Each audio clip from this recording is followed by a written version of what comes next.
दोस्तों नमस्कार। आज हम आए हैं ब्रह्मस्वरूप सागर के निवास पर और मेरे कैमरे की नज़र में देख रहे होंगे बैठे हुए भी हैं सागर साहब। और कल आप लखनऊ से समाजवादी पार्टी बाकायदा विधिवत ज्वाइन करने के बाद बरेली लौटे हैं। बरेली लौटते समय जगह जगह उनका स्वागत हुआ है। इस खबर के साथ हम वो तस्वीरें पहले आपको दिखाना चाहेंगे और बाद में मुखातिब होंगे ब्रह्मस्वरूप सागर से। क्या कहते हैं समाजवादी पार्टी ज्वाइन करने के बाद ब्रह्मस्वरूप सागर, आइए सुनते हैं उनकी बात। राम मंदिर बन गया, 370 ख़त्म हो गई, कश्मीर पे अपना कब्जा झंडा लहरा गया, क्या इससे खुश नहीं है? देखिए, ये मुद्दे केवल बहुत सारी चीज़ें हैं, लोगों की भावनाओं से जुड़े हुए मुद्दे हैं। राम मंदिर में हमारी भी आस्था है, ऐसा थोड़ी नहीं कि हम राम के मानने वाले लोग नहीं हैं, ऐसा थोड़ी नहीं कि हम हिंदू धर्म के मानने वाले लोग नहीं हैं, लेकिन जनता से जुड़े हुए विकास के मुद्दे भी हैं। जनता को विकास भी चाहिए, जनता विकास भी चाहती है। विकास के नाम पर कुछ भी नहीं है, सिर्फ और सिर्फ गुमराह करने की बात है। हम तो कहते हैं कि एक तरफ जहां जनता से जुड़ी हुई चीज़ें हैं, कहाँ है नौजवान को रोजगार देने की बात सरकार ने की थी, कहाँ रोजगार दिया है? आप निजीकरण करते जा रहे हैं। एक तरफ सरकारी नौकरी देने का वादा करते थे, आज आप निजीकरण करने के माध्यम कर रहे हैं और लगातार जनता को गुमराह कर रहे हैं। कहाँ है नौजवानों के पास रोजगार? कहाँ है किसानों की दोगुनी आय? कहाँ गए ये मुद्दे? आपने कहा था अच्छे दिन लाएंगे, जनता तो अब कह रही है कि पुराने दिन ज़्यादा अच्छे थे। तो ऐसे में जनता ने अच्छे से समझा है कि भारतीय जनता पार्टी सिर्फ भावनाओं को भड़का करके ही वोट लेना चाहती है। विकास के नाम पर वो बिल्कुल जीरो है। कोई विकास का मॉडल उनके दिमाग में नहीं है। सिर्फ और सिर्फ ये सरकार जनता को गुमराह करके वोटों का बंटवारा करके अपना लाभ ले रही। स्मार्ट सिटी बन गई बरेली, तब भी संतुष्ट नहीं है?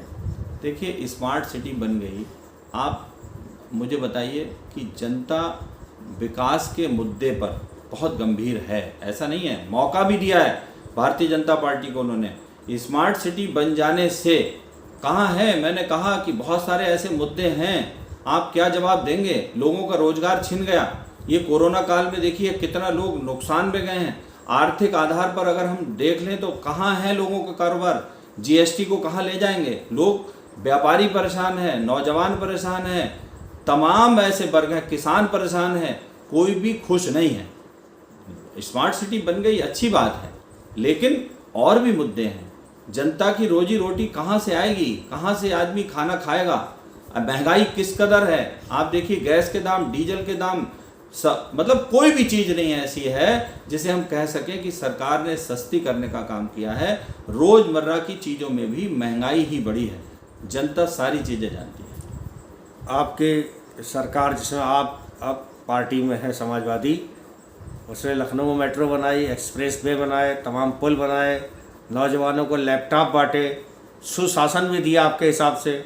लेकिन क्या वजह थी कि जनता ने आपकी पार्टी को नकार दिया, अखिलेश यादव के नेतृत्व को भी सत्ता से हटा दिया? माननीय अखिलेश यादव जी, समाजवादी पार्टी काम करने में विश्वास करती है। माननीय अखिलेश यादव जी ने कहा भी, उस समय भी कहा कि जब जनता ने नकारा, जनता ने भारतीय जनता पार्टी को पसंद किया। इसके पीछे सिर्फ और सिर्फ एक कारण है कि जनता गुमराह हुई और आज जनता फिर से जागी है। जनता का समर्थन समाजवादी पार्टी के साथ दिखाई दे रहा है। तमाम लोग हैं जो ये मान रहे हैं कि विकास के मुद्दे पर माननीय अखिलेश यादव जी ही सही थे, समाजवादी पार्टी सही थी। विकास को ही लोगों ने पसंद किया है। यही कारण है आज समाजवादी पार्टी का जनाधार लगातार बढ़ रहा है। लोगों ने विकास को पसंद किया है। आपने जो कहा कि बिल्कुल ठीक है, माननीय अखिलेश यादव जी ने मेट्रो दी, माननीय अखिलेश यादव जी ने बाकायदे जो एक्सप्रेस हाईवे हैं वो दिए। मतलब विकास के मुद्दे पर अखिलेश यादव जी पूरी तरह से गंभीर थे और जनता ने इसे स्वीकार भी किया है। आज जनता समाजवादी पार्टी के साथ खड़ी दिखाई दे रही।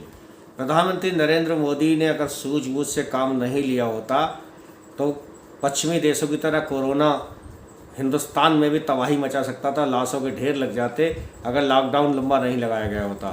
क्या संतोष नहीं है उससे? इस फैसले को क्या कहेंगे? लोगों को गुमराह करना बहुत आसान है। कोरोना जैसे महामारी के रूप में जिस तरह से सामने आया, सरकार की तैयारी नहीं थी। सरकार ताली और थाली बजाने में व्यस्त थी। अस्पतालों की व्यवस्था नहीं हुई। लोगों को कैसे इलाज मिलेगा, कैसे वैक्सीन की व्यवस्था होगी। आज वैक्सीन आ गई तो वैक्सीन ठीक से लोगों के पास नहीं जा पा रही। मैंने अभी देखा खबर कि इस कोरोना वैक्सीन, जो कोरोना को रोकने के लिए वैक्सीन की तैयारी हुई है, वो अभी मैंने देखा किसी जनपद का मैं पढ़ रहा था कि वहाँ जो कुत्ते काटे की वैक्सीन है वो लगा दी गई, कुत्ते काटे की दवा लगा दी गई, इंजेक्शन लगा दिया गया। ये तैयारी है सरकार की। कहाँ है सरकार? सरकार सिर्फ और सिर्फ गुमराह करना जानती है। सरकार की कोरोना के मामले में कोई तैयारी नहीं थी। समय सरकार को मिला, सरकार ने सिर्फ और सिर्फ अपनी वाहवाही कराने के लिए, अपनी वाहवाही लूटने के लिए केवल और केवल ताली और थाली बजाना, इस तरह की चीज़ों में उलझाने का काम जनता को किया है, बाकी कुछ और किया नहीं। 3 कृषि बिल लाके सरकार किसानों की आय दुगनी करना चाहती है, लेकिन विपक्षी दल खासतौर से समाजवादी पार्टी भी शामिल है।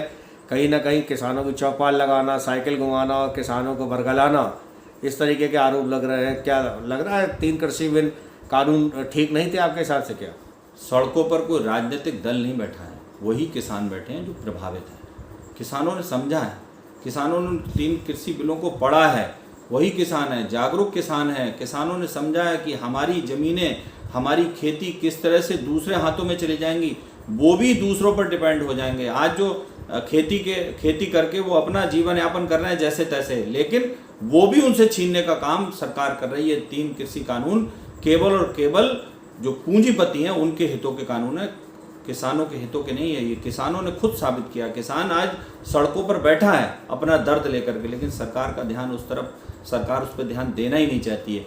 सरकार सिर्फ और सिर्फ इस देश के कुछ पूंजीपतियों को ही लाभ पहुँचाना चाहती है। अंत में सागर साहब, मेरे दर्शक आपको देख रहे हैं, सुन रहे हैं, क्या पैगाम, क्या मैसेज देना चाहेंगे सपा में आने के बाद?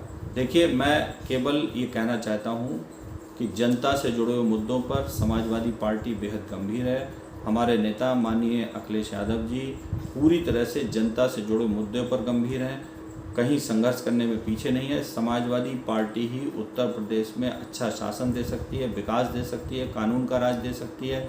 इस देश से जो तमाम समस्याएं हैं उन पर गंभीरता से काम कर सकती है, समस्याओं से छुटकारा दिला सकती है। कैसे सामंजस्य स्थापित करेंगे नए कार्यकर्ताओं से? क्या पार्टी में कोई नई जिम्मेदारी आपको मिलने वाली है संगठन स्तर पर, या फिर कोई प्रत्याशी बनने की लालसा है?